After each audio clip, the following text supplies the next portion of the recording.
Living in Arizona, lived here for a long time. People talk about Arizona and say we don't have the seasons. We don't have 4 seasons here, but I think we do. We have warm, we have hot, we have really hot, and I can't wait to get the fuck out of here hot. But then they say it's just a dry heat. You know, just a dry heat. Well, I heard it was so dry and hot last year that all the lakes dried up.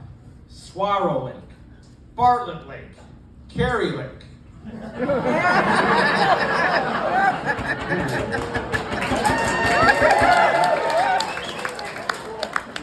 But you know, I also found out something about Arizona, that Arizona is the only state that has a law for stupid people.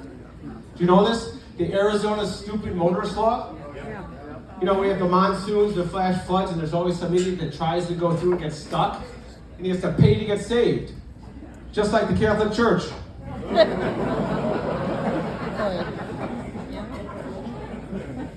But you know, I worked at Maricopa Medical Center for 20 years. Yeah, we took care of everybody regardless of their insurance or ability to pay.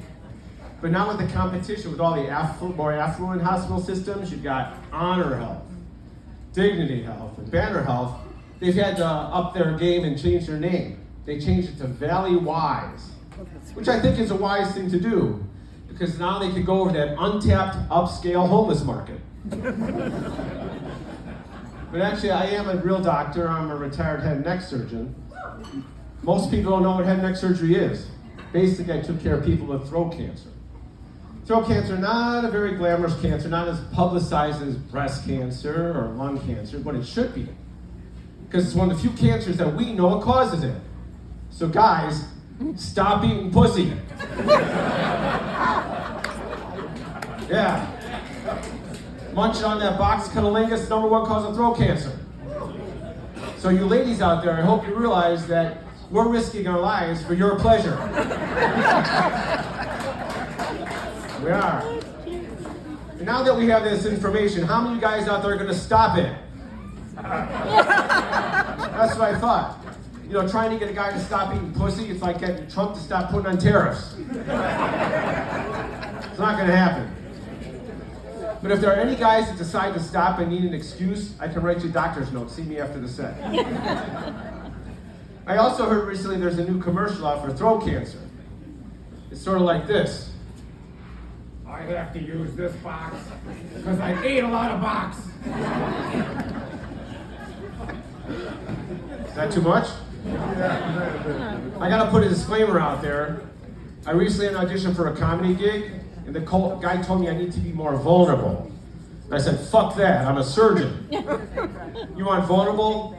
Go see a primary care comedian.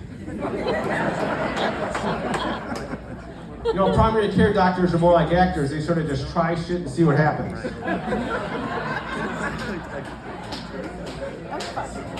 Surgeons are more like stand-ups. We go and we fix it, we get out. Only difference is when a stand-up kills, they get asked back. But I was a head and neck surgeon for like 30 years, and a few years ago I decided I needed something different. I needed a change in my life. So I decided I needed something with less stress and better retirement. So I quit my job here in Phoenix and I moved to LA to be an actor. Yeah, it was a great decision. Now I have more stress and no money for retirement, but I can act like I do. Because I found out the secret to being a successful actor in LA. You have to be one of 3 things. Either you have to be an ex-addict, an ex-alcoholic, or have a traumatic childhood. And to be an A-lister, all 3. Me, when I was 10, I walked into my parents having sex. Yeah. But that trauma, I think, made me the successful actor I am today. Because recently, you can see my hand in a Shark vacuum commercial.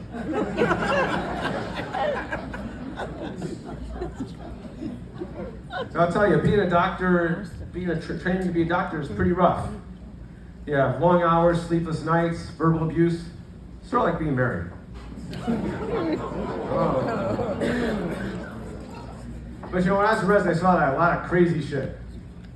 I mean, I saw more backdoor extractions than the SEAL Team 6. In fact, one time, I took a cell phone out of a guy's ass. You gotta talk about a butt dial. Can you hear me now? Yeah. Another time I saw a guy who had a light bulb up his ass. Not a bright idea, but very satisfying as a surgeon when we take it out and it still works. I think that's where they got the idea for the original blacklight. Oh, you get that. Another time I saw a guy sitting home from the airport with a Coke bottle up his ass. Yeah, he didn't make it past the TSA screen because it had more than 3 ounces of liquid in it. But you know, these things don't only happen to guys, sometimes they happen to women too. I saw a woman one night for lower abdominal and pelvic pain, so I do a manual exam. So I put my hand in there and I examine her, I feel this round, hard mass. I'm going, oh shoot, she's got a tumor. But then it came out in my hand, a Wilson tennis ball. Yeah, her last game ended in douche. I saw another woman wait for vaginal bleeding. She thought something was stuck down there. So I had to go take a look. So I have a device called a speculum. I put it in, I take a look, out pops a little glass tube about this big. No, I'm not an expert in that, but it's a crack pipe. Yeah, some guy really did lay his pipe down in there. But I'll tell you, the penis gets guys in trouble. It really does.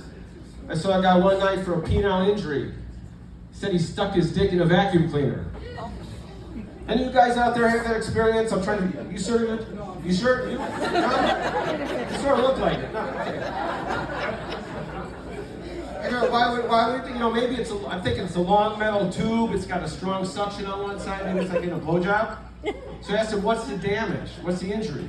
He pulls down his pants, and the tip of his dick looks like shredded beef. Turns out the vacuum was a shark. But he didn't stick it in that end. You know, you flip the vacuum over, it's got a little blade that runs around. He stuck it in that end. I took him to surgery, fixed him up. I said, next time, try a dustbuster. You know, it's not always the penis that causes problems. Sometimes it's prostate. Prostate's a very important organ in the male body. Controls urination and ejaculation. Problem is, the older you get, the bigger the prostate gets. The bigger the prostate gets, the more often you gotta pee. You know, sometimes every 1 to 2 hours. So one of the treatments now is Cialis. You know about that, right? You look at it, right? Yeah, Cialis. It's a drug for ED.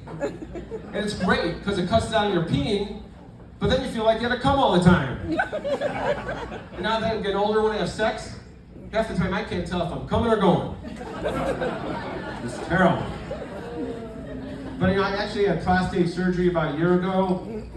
I won't go into the details, but they basically ream it out. But they don't tell you everything. Because they leave a big catheter in there overnight.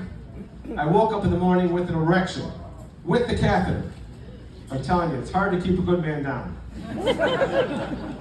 The other thing they don't really talk about is one of the complications is called RE, retrograde ejaculation. That's when you come, it goes inside instead of outside. Yeah, that's my wife's fantasy.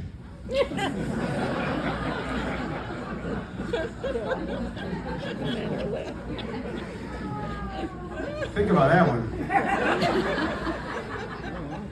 You know, recently I heard something about Elon Musk. You know, he's pretty busy with all the Doge stuff. But, you know, Elon Musk and Bill Gates are forming a new company to make ED meds. You know that? They're calling it Elongate. Ooh.